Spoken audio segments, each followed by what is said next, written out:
Hello friends, hope आप सारे ही अच्छे होंगे। तो देखिए, बहुत इंपॉर्टेंट न्यूज़ है। आज फ्राइडे हो गया।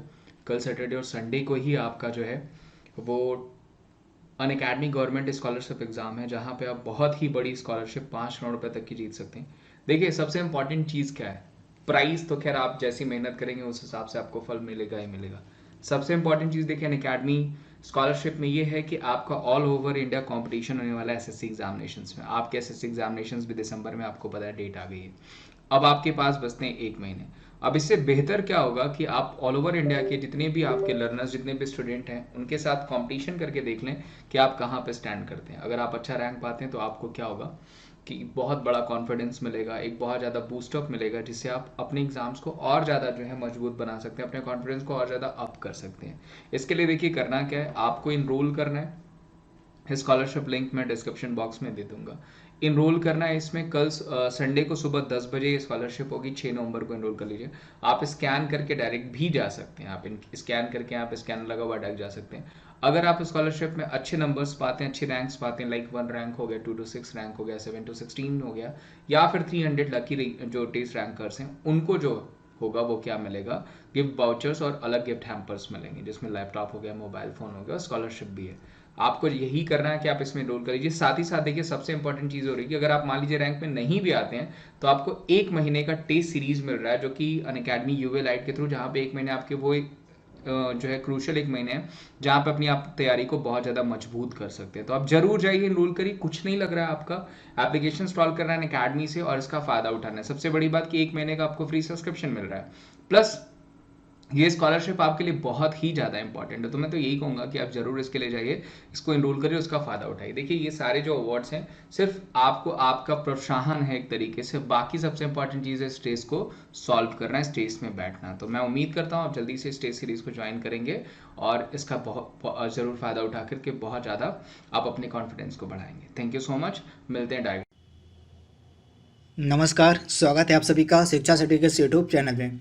दोस्तों, आज के इस वीडियो में हम कंप्यूटर के टॉपिक को कवर करेंगे तथा इस वीडियो में हमने टोटल 50 कंप्यूटर के प्रश्नों को सम्मिलित किया हुआ है वन लाइनर्स के फॉर्म में। तथा ये जो 50 वन लाइनर्स के कंप्यूटर के प्रश्न हैं, ये प्रीवियस ईयर के एग्जाम्स में पूछे गए प्रश्न हैं कंप्यूटर से जुड़े हुए। तो इस वीडियो का बिल्कुल ध्यान से देखिएगा, ये वीडियो आपके एग्जाम्स के लिए काफ़ी इंपॉर्टेंट है। तथा इस वीडियो में हमने टोटल 50 इंपॉर्टेंट प्रश्नों को सम्मिलित किया हुआ है वन लाइनर्स के फॉर्म में। तो आइए वीडियो को शुरू करते हैं और देख लेते हैं कि आज के इम्पॉर्टेंट सेशन में टोटल 50 कौन कौन से कंप्यूटर के प्रश्न हैं जिनको इस वीडियो में सम्मिलित किया गया है। तो चलिए वीडियो को शुरू करते हैं। पहला प्रश्न हमारा आज का है, माइक्रो प्रोसेसर का आविष्कार किसने किया था? तो दो व्यक्तियों के द्वारा मिलकर माइक्रो प्रोसेसर का आविष्कार किया गया था। तो ये दो व्यक्ति कौन है? पहले हो गए आपके रॉबर्ट नायस और दूसरे हो गए गॉर्डन मूर, यानी इन दोनों ने मिलकर माइक्रो प्रोसेसर का आविष्कार किया था। अगला प्रश्न हमारा है, इंटीग्रेटेड सर्किट चिप का विकास किसने किया था? तो इस प्रश्न का राइट आंसर हमारा है जे.एस. किल्बी के द्वारा इंटीग्रेटेड सर्किट चिप का विकास किया गया था। अगला प्रश्न हमारा है, कंप्यूटर की जो आईसी चिप होती है, जो इंटीग्रेटेड सर्किट चिप होती है, वह किसकी बनी होती है? तो कंप्यूटर की जो आईसी चिप होती है वह बनी होती है सिलिकॉन की। तो राइट आंसर इसका आपका हो जाएगा सिलिकॉन। अगला प्रश्न हमारा है, चुंबकीय डिस्क पर किस पदार्थ की परत होती है? तो जो चुंबकीय डिस्क होता है उस पर आयरन ऑक्साइड की परत चढ़ी होती है। तो राइट आंसर इसका आपका हो जाएगा आयरन ऑक्साइड। अगला प्रश्न हमारा है, कंप्यूटर में किसी शब्द की लंबाई किससे हम नापते हैं? तो कंप्यूटर में किसी शब्द की जो लंबाई है, किसी शब्द की जो लेंथ है, वह नापी जाती है बीट में। तो राइट आंसर इसका हो जाएगा बीट। अगला प्रश्न हमारा आपका है, 1 किलोबाइट यानी 1 KB किसके समतुल्य यानी किसके बराबर होता है? तो 1 KB यानी 1 किलोबाइट बराबर होता है 1024 बाइट के। तो इसे आप याद रखिएगा, जो 1 KB यानी 1 किलोबाइट होता है, यह बराबर होता है 1024 बाइट के। वहीं अगर आपसे एग्जाम में पूछे कि 1 MB यानी 1 मेगाबाइट किसके बराबर होता है, तो 1 मेगाबाइट बराबर होता है 1024 KB यानी किलोबाइट के। वहीं अगर आपसे एग्जाम में पूछे कि 1 GB यानी 1 गीगाबाइट किसके बराबर होता है, तो 1 गीगाबाइट बराबर होता है 1024 MB के। तो इसे भी आप याद रखिएगा। अगला प्रश्न हमारा है, कंप्यूटर आंकड़ों में आई अशुद्धि को हम क्या कहते हैं? तो कंप्यूटर आंकड़ों में जो अशुद्धियां आ जाती हैं उसको हम बग के नाम से जानते हैं। तो राइट आंसर इसका हो जाएगा बग। अगला इंपॉर्टेंट प्रश्न हमारा है, सिम का पूरा नाम क्या है? तो सिम की जो फुल नेम होती है वो होती है सब्सक्राइबर आइडेंटिटी मॉड्यूल, यानी राइट आंसर इसका आपका हो जाएगा सब्सक्राइबर आइडेंटिटी मॉड्यूल सिम का फुल फॉर्म होता है। अगला प्रश्न हमारा है, कंप्यूटर की जो भाषा होती है कोबोल किसके लिए उपयोग में लाई जाती है? तो कंप्यूटर की जो भाषा कोबोल होती है इसका इस्तेमाल मेनली किया जाता है व्यावसायिक कार्यों के लिए। तो राइट आंसर इसका आपका हो जाएगा व्यावसायिक कार्यों में कोबोल भाषा का उपयोग किया जाता है। अगला प्रश्न हमारा है, प्रोग्राम हेतु सर्वप्रथम विकसित की गई कंप्यूटर भाषा कौन है? तो प्रोग्राम के लिए जो सर्वप्रथम कंप्यूटर भाषा विकसित की गई थी इसका नाम था फोर्ट्रॉन, यानी राइट आंसर है फोर्ट्रॉन। अगला इंपॉर्टेंट है, ईमेल का फुल फॉर्म क्या होता है?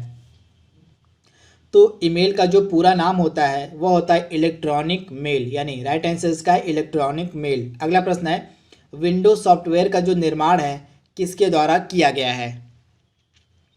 तो माइक्रोसॉफ्ट के द्वारा विंडोज सॉफ्टवेयर का निर्माण किया गया है। तो राइट आंसर इसका है माइक्रोसॉफ्ट। अगला प्रश्न हमारा है, वह युक्ति जिसके द्वारा आंकड़ों को टेलीफोन के माध्यम से बाइनरी सिग्नलों की सहायता से भेजा जाता है वह कहलाता है?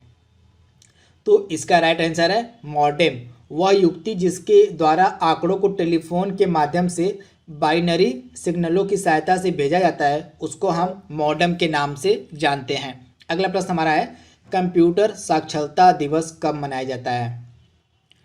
तो कंप्यूटर साक्षरता दिवस प्रतिवर्ष 2 दिसंबर के दिन मनाया जाता है। तो राइट आंसर इसका है 2 दिसंबर। अगला प्रश्न हमारा है, नासा यानी जो अमेरिका की स्पेस यानी अंतरिक्ष एजेंसी है नासा, उसके द्वारा विकसित सर्वाधिक तेज सुपर कंप्यूटर कौन है? तो अमेरिकी स्पेस एजेंसी नासा के द्वारा जो विकसित किया गया सर्वाधिक सुपर कंप्यूटर है वह है कोलंबिया। तो राइट आंसर इसका हो जाएगा कोलंबिया। अगला प्रश्न हमारा है, विश्व का प्रथम इलेक्ट्रॉनिक डिजिटल कंप्यूटर कौन था? तो पूरे विश्व का जो पहला इलेक्ट्रॉनिक डिजिटल कंप्यूटर था इसका नाम था एनियक, यानी राइट आंसर इसका है एनियक। अगला प्रश्न है, भारत में निर्मित प्रथम कंप्यूटर कौन था? तो भारत में निर्मित प्रथम कंप्यूटर था सिद्धार्थ। तो राइट आंसर इसका है सिद्धार्थ। अगला प्रश्न है, माइक्रोसॉफ्ट कंपनी के संस्थापक कौन है? तो माइक्रोसॉफ्ट कंपनी जो है यह बिल गेट्स के द्वारा बनाई गई है तथा माइक्रोसॉफ्ट कंपनी के द्वारा ही जो विंडोज सॉफ्टवेयर होता है उसका निर्माण किया गया है। अगला प्रश्न हमारा है, ईमेल का जन्मदाता यानी इलेक्ट्रॉनिक मेल जो होता है उसका जन्मदाता किसे माना जाता है? तो ईमेल का जन्मदाता रे टॉमलिंसन को माना जाता है। तो राइट आंसर इसका है रे टॉमलिंसन। अगला प्रश्न है, भारत में पहला कंप्यूटर कब और कहाँ लगाया गया था? तो भारत में जो पहला कंप्यूटर था यह लगाया गया था ISO कोलकाता में 1955 में। ये डेट और जगह आपके लिए इंपॉर्टेंट है। ISO कोलकाता में 1955 में भारत का पहला कंप्यूटर लगाया गया था। अगला प्रश्न हमारा है, भारत का पहला कंप्यूटरीकृत डाकघर यानी पोस्ट ऑफिस कौन है? तो भारत का पहला जो कंप्यूटरीकृत डाकघर है वो है नई दिल्ली का। तो राइट आंसर इसका है नई दिल्ली।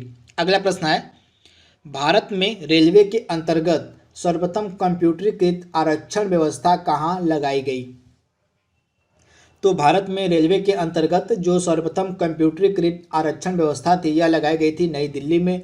तो राइट आंसर है नई दिल्ली। अगला प्रश्न है, WWW का फुल नेम आपको बताना है। तो इसका फुल नेम होता है वर्ल्ड वाइड वेब। अगला प्रश्न हमारा है, CAD का फुल फॉर्म आपको बताना है। तो CAD का फुल नेम होता है कंप्यूटर एडेड डिजाइन। अगला प्रश्न हमारा है, IBM का फुल फॉर्म आपको बताना है।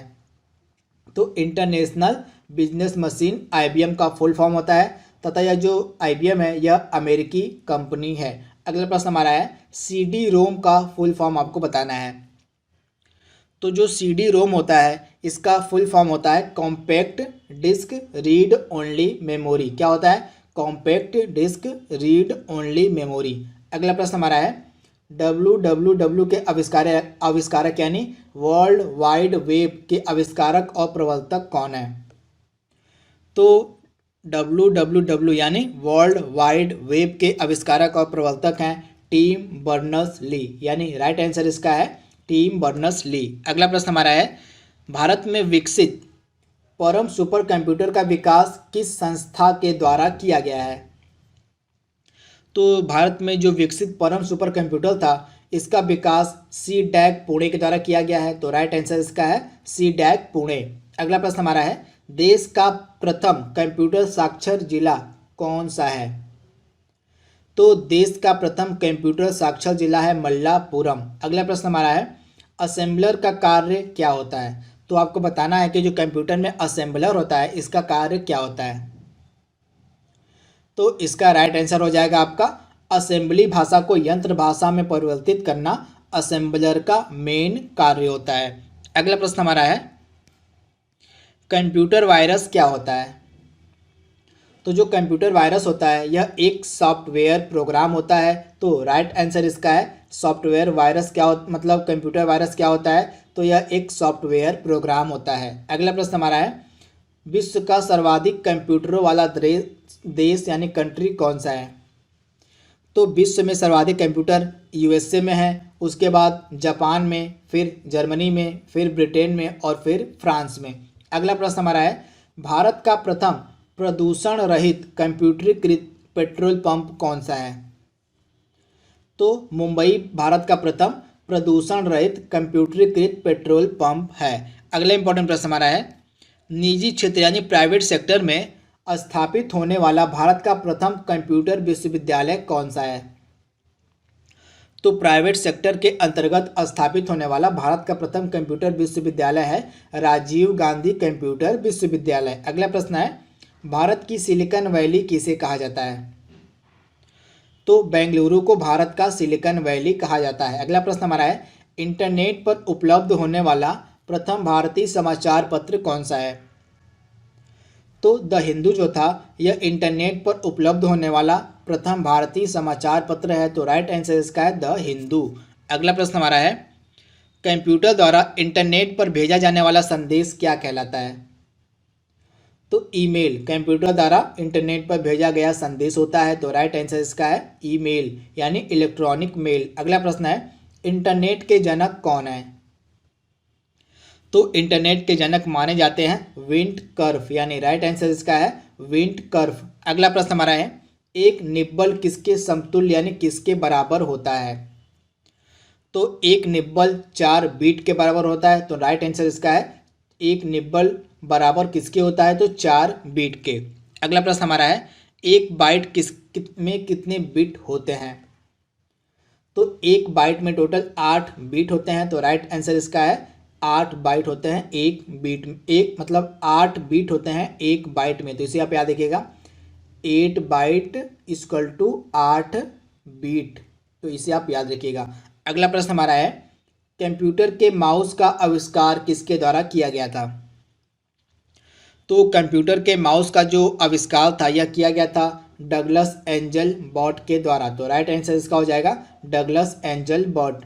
अगला प्रश्न है कंप्यूटर में डाटा का अर्थ क्या होता है? तो कंप्यूटर में डाटा का अर्थ होता है इंफॉर्मेशन। अगला प्रश्न हमारा है किसे आर्टिफिशियल इंटेलिजेंस यानी कृत्रिम बुद्धिमत्ता का जनक माना जाता है?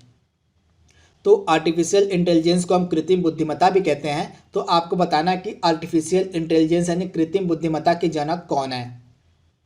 तो इसका राइट आंसर है जॉन मैकार्थी को आर्टिफिशियल इंटेलिजेंस यानी कृत्रिम बुद्धिमत्ता का जनक माना जाता है। अगला प्रश्न हमारा है किसी टेक्स्ट को लिखते समय हमारी पोजीशन यानी हमारी स्थिति किसके द्वारा पता चलती है? तो किसी टेक्स्ट को लिखते समय यानी किसी मैसेज को लिखते समय हमारी जो पोजीशन है वह ब्लिंकर के द्वारा पता चलती है। अगला प्रश्न हमारा है प्रिंटर की क्वालिटी नापने के लिए मतलब मापने के लिए किस यूनिट का प्रयोग किया जाता है? तो जो प्रिंटर की क्वालिटी होती है वो DPI में मापी जाती है, यानी डॉट्स पर इंच में प्रिंटर की क्वालिटी मापी जाती है। तो इसे पे आप यहाँ पे देखिएगा, DPI का फुल फॉर्म होता है डॉट्स पर इंच, यानी DPI में प्रिंटर की क्वालिटी मापी जाती है। अगला प्रश्न हमारा है, कंप्यूटर में जंक मेल को क्या कहा जाता है? तो कंप्यूटर में जंक मेल को, यानी जंक जो ईमेल आता है उसको हम स्पैम के नाम से जानते हैं। कंप्यूटर में जो जंक मेल आती हैं उनको हम स्पैम के नाम से जानते हैं। अगला प्रश्न हमारा है, कंप्यूटर में किस भाषा का प्रयोग वैज्ञानिक काम यानी साइंटिफिक वर्क के लिए किया जाता है? तो कंप्यूटर की जो भाषा फोर्ट्रान होती है उसका उपयोग वैज्ञानिक काम में किया जाता है। अगला प्रश्न हमारा है, वाईफाई का पूरा नाम क्या है? तो वायरलेस फिडेलिटी वाईफाई का पूरा नाम होता है। तो राइट आंसर है इसका वायरलेस फिडेलिटी। अगला प्रश्न हमारा है, माउस, ट्रैक बॉल और जॉयस्टिक किस तरह की डिवाइस है? तो माउस, ट्रैक बॉल और जॉयस्टिक जो होता है यह पॉइंटिंग डिवाइस होती हैं। तो राइट आंसर इसका है पॉइंटिंग डिवाइस। अगला प्रश्न हमारा है, सॉफ्टवेयर में गलतियों को ढूंढने की प्रक्रिया को क्या कहा जाता है? तो सॉफ्टवेयर में गलतियों को ढूंढने की प्रक्रिया को हम डीबगिंग के नाम से जानते हैं। तो इसका राइट आंसर है डीबगिंग। तो यहाँ पे हमने टोटल 50 इंपॉर्टेंट वन लाइनर्स प्रश्नों को कवर कर लिया है जो कि कंप्यूटर से जुड़े हुए थे। तो अगर आपको ये वीडियो अच्छा लगा हो, अगर आपको वीडियो पसंद आया हो तो इस वीडियो पे कम से कम एक लाइक आप जरूर कीजिएगा। अगर आप हमारे चैनल पे पहली बार आते हैं तो हमारे चैनल को सब्सक्राइब भी जरूर कीजिएगा तथा इस वीडियो को अपने दोस्तों को भी शेयर भी कीजिएगा जिससे उनकी भी तैयारी और अच्छी हो सके। तो आज के लिए बस इतना ही। Thank you, thanks for watching, thank you.